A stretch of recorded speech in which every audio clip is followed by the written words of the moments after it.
Hi ಎಲ್ಲ ನನ್ನ ಪ್ರೀತಿಯ ಸ್ನೇಹಿತರಿಗೂ ಬಂಧು ಮಿತ್ರರಿಗೂ ಶುಭ ಮುಸ್ಸಂಜೆಯ ಹಾರೈಕೆಗಳನ್ನು ತಿಳಿಸ್ತಾ ಇದ್ದೇನೆ. ಇವತ್ತು ನಾನು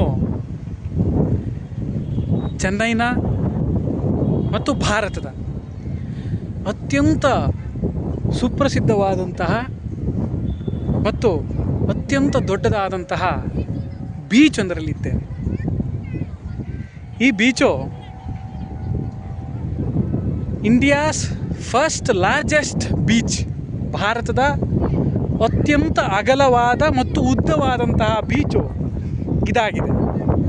ಮತ್ತು ವರ್ಲ್ಡ್ಸ್ ಸೆಕೆಂಡ್ ಲಾರ್ಜೆಸ್ಟ್ ಬೀಚ್, ವಿಶ್ವದ ಅತ್ಯಂತ ಉದ್ದವಾದಂತಹ ಬೀಚ್ ಇದಾಗಿದೆ.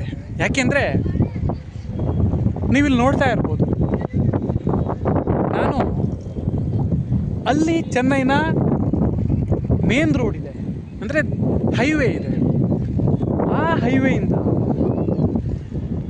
ನದಿಯ ತಟಕ್ಕೆ, ಸಮುದ್ರದ ತಟಕ್ಕೆ, ಅಂದರೆ ಅಲೆ ಬಂದು ಅಪ್ಪಳಿಸುವಂತಹ ಜಾಗಕ್ಕೆ ಎಷ್ಟು ದೂರ ಇದೆ, ಎಷ್ಟು ವಿಡ್ತಿದೆ ಅನ್ನೋದನ್ನು ನಾವಿಲ್ಲಿ ನೋಡ್ಬೋದು. ಈ ಒಂದು ವಿಡ್ತು ಭಾರತದ ಯಾವುದೇ ಬೀಚ್ನಲ್ಲಿಲ್ಲ. ಅದಕ್ಕಾಗಿ ಈ ಚೆನ್ನೈನ Marina beach, this is the important beach in India and Chennai to attract the tourists and peoples and also celebrities and all general peoples. So ಇವತ್ತು ಈ ಒಂದು ಬೀಚ್ನಲ್ಲಿ ನಾನು ಓಡಾಡ್ತಾ ಇದ್ದೀನಿ ಅಂದರೆ ನನಗೆ ಅತ್ಯಂತ ಸಂತೋಷ ಆಗ್ತಾಯಿದೆ. ಯಾಕೆ ಹೇಳಿದ್ರೆ ಇದು ಸಾಮಾನ್ಯವಾದಂಥ ಸ್ಥಳ ಅಲ್ಲ. ಇನ್ನೊಂದು ಬೇರೆ ರಾಜ್ಯದಲ್ಲಿ ಒಬ್ಬ ಕನ್ನಡಿಗನಾಗಿ, ಕರ್ನಾಟಕದವನಾಗಿ ಈ ಒಂದು ಬೀಚ್ನಲ್ಲಿ ನಾನು ನನ್ನ ದಿನವನ್ನು, ನನ್ನ ಈ ಶುಭ ಸಂಜೆಯನ್ನು ನಾನು ಕಳೀತಾ ಇದ್ದೀನಿ ಅಂತಂದರೆ ನನಗೆ ಅತ್ಯಂತ ಸಂತೋಷ ಆಗ್ತಾಯಿದೆ. ಈ beach one of the longest beach in India, almost 13 kilometers long or more then of that. ಅಂದರೆ ಆಲ್ಮೋಸ್ಟ್ 13 ಕಿಲೋಮೀಟರ್, 15 ಕಿಲೋಮೀಟರ್ ಅಷ್ಟು ಉದ್ದ ಇದೆ ಈ ಬೀಚು. ಇಲ್ಲಿ ನೋಡಿದ್ರೆ ನೋಡಿದ್ರೆ ನಮಗೊಂಥರ ಮರುಭೂಮಿ, ಸಹಾರಾ ಮರುಭೂಮಿಯಲ್ಲಿ ಓಡಾಡ್ದಂಗೆ ಅನಿಸುತ್ತೆ. ಆ ಥರ ಬೀಚ್ ಇದೆ ಇದು. ಎಷ್ಟು ಬೀಚ್ ಏನೇ ಇದು, ಅಲ್ಲಿವರೆಗೂ ಸಮುದ್ರದ ಅಲೆ ಬಂದು ಅಪ್ಪಳಿಸ್ತಂತೆ ಒಂದೊಂದು ಟೈಮ್ನಲ್ಲಿ. ಇಲ್ಲೊಬ್ಬರ ಹತ್ರ ಕೇಳ್ತಾ ಇದ್ದೆ, ಏನಿದು ಮರುಭೂಮಿ ಥರ ಇದೆಯಲ್ಲ, ಇದು ಹೇಗಂತ. ನಮ್ಮ ಕಡೆ ಎಲ್ಲ ಬೀಚ್ ವೆರಿ ಶಾರ್ಟ್ ಆಗಿರುತ್ತೆ, ತುಂಬ ಚಿಕ್ಕದಾಗಿರುತ್ತೆ ಬೀಚ್. ಒಂದು ಆಲ್ಮೋಸ್ಟ್ 100 ಮೀಟರ್ಸ್ ಇರ್ಬೋದು ಸಮುದ್ರದಿಂದ. ಇದು ಹಾಗಲ್ಲ, ಆಲ್ಮೋಸ್ಟ್ 2 to 3 ಕಿಲೋಮೀಟರ್ಸ್ ಇದೆ. ಒಂದು ಕಡೆ ಅಂತೂ 5-6 ಕಿಲೋಮೀಟರ್ಸ್ ಅಷ್ಟು ಅಗಲವಾದ ಬೀಚ್ ಇದೆ. ಇನ್ನು ನೋಡ್ತಾ ಇದ್ದೀವಲ್ಲ ಈ ಗ್ರೌಂಡು ಅಷ್ಟು ವಿಶಾಲವಾಗಿದೆ. ನಾವು ಕಲ್ಪನೆಯೂ ಮಾಡೋಕ್ಕಾಗಲ್ಲ, ಇದು ಬೀಚಾ ಇಲ್ಲ ಮರುಭೂಮಿನ. ಒಂಟೆ ಇದೆ, ಇಲ್ಲೆಲ್ಲ ಒಂಟೆಗಳಿದ್ದಾವೆ, ಕುದುರೆಗಳಿದ್ದಾವೆ. ಅಲ್ಲ ಆ ಕಡೆ ನೋಡ್ತಾ ಇದ್ದರೆ ಪ್ಲೇನ್ ಹಾರ್ತಾ ಇದೆ. ಮೋಸ್ಟ್ಲಿ ಇಲ್ಲಿ ಕ್ಯಾಮ್ರಾದಲ್ಲಿ ಕವರ್ ಆಗ್ತಾ ಇಲ್ಲ, ಯಾಕೆಂದರೆ ಕ್ಯಾಮ್ರಾದ ಕ್ಲಾರಿಟಿ ಚೆನ್ನಾಗಿಲ್ಲ. ಇಲ್ಲ ಅಂದರೆ ಒಂದು ಅದ್ಭುತವಾದ ಕ್ಯಾಮ್ರಾವನ್ನು ಅಥವಾ ಅದ್ಭುತವಾದಂಥ ಒಂದು ವಿಡಿಯೋಗ್ರಫಿಯನ್ನು ತಗೊಂಡು ಬಂದರೆ ಇದು ಒನ್ ಆಫ್ ದ ಡಾಕ್ಯುಮೆಂಟ್ರಿಸ್ಟಿಕ್ ಪ್ಲೇಸ್ ಅಂತ ಹೇಳ್ಬೋದು. ನೋಡಿ, ಇನ್ನೂ ಸಮುದ್ರ ಬಂದಿಲ್ಲ. ಆಲ್ಮೋಸ್ಟ್ ನಾನು 1.5 ಕಿಲೋಮೀಟರ್ ನಡ್ಕೊಂಡು ಬರ್ತಾನೇ ಇದ್ದೀನಿ.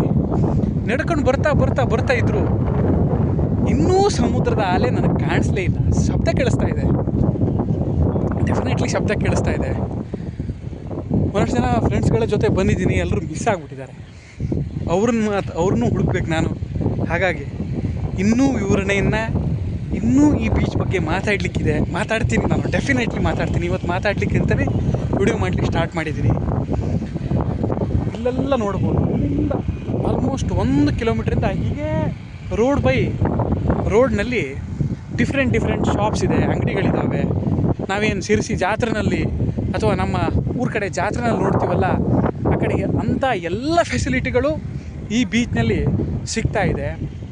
ಆದರೆ ಸ್ವಲ್ಪ ಕರ್ನಾಟಕದವರು ಅಂದರೆ ಗೊತ್ತಾದರೆ ಲೋಕಲ್ ಅವರು ರೇಟ್ ಜಾಸ್ತಿ ಮಾಡಿಬಿಡ್ತಾರೆ. ಅದೇ ಒಂದು ಸ್ವಲ್ಪ ನಮಗೆ ಬೇಸರ ಆಗುತ್ತೆ. ಸೊ ಓಕೆ, ಏನು ಮಾಡೋಕ್ಕಾಗಲ್ಲ. ನಾವು ಬೇರೆ ಕಡೆ ಬಂದಿದ್ದೀವಿ ಅಂದರೆ ಕಾಂಪ್ರಮೈಸ್ ಮಾಡಿಕೊಳ್ಳೇಬೇಕು. ಎನಿವೆ, ನಾನು ನನ್ನ ಫ್ರೆಂಡ್ಸನ್ನು ಹುಡುಕಬೇಕು, ಇಲ್ಲಾಂದರೆ ಅವ್ರು ಮಿಸ್ ಆಗಿಬಿಡ್ತಾರೆ. ಬೇರೆ ಕಡೆ ಇದ್ದೀನಿ, ಬೇರೆ ಜಾಗದಲ್ಲಿದ್ದೀನಿ. ಅದಕ್ಕಾಗಿ ಸಿಗ್ತಾರೆ, ಎಲ್ಲೆಲ್ಲೋ ಇರ್ತಾರೆ, ಸ್ವಲ್ಪ ಮುಂದೆ ಇರ್ಬೋದು. ಬನ್ನಿ ಹುಡುಕೋಣ, ಬೀಚ್ನ ನೋಡೋಣ. ಅದ್ಭುತವಾದಂಥ ಬೀಚು, ಕಡಲ ತೀರ ಎಲ್ಲೂ ಸಿಗಲ್ಲ. Rare moment of my life. ಒಂದು ನಾನು ಯೋಚನೆಯೂ ಮಾಡೋಕ್ಕಾಗಲ್ಲ ಅಂಥ ಅದ್ಭುತವಾದಂಥ ಜಾಗದಲ್ಲಿ ನಾನು ಇದ್ದೀನಿ. ನಿಮಗೆಲ್ರಿಗೂ ಯಾರಿಗೂ ಬೇಜಾರಾಗ್ತಿದ್ದ ಹಾಗೆ, ಯಾರಿಗೂ ಒಂದು ಏನಪ್ಪ ಇದು ಅಂತ ಅನ್ನಿಸ್ದೇ ಇರೋ ಅಂಥ ವಿಷಯಗಳನ್ನು ನಾನು ನಿಮಗೆ ಹೇಳ್ತೀನಿ, ತಿಳಿಸ್ಕೊಡ್ತೀನಿ. ಬನ್ನಿ ನನ್ನ ಜೊತೆ.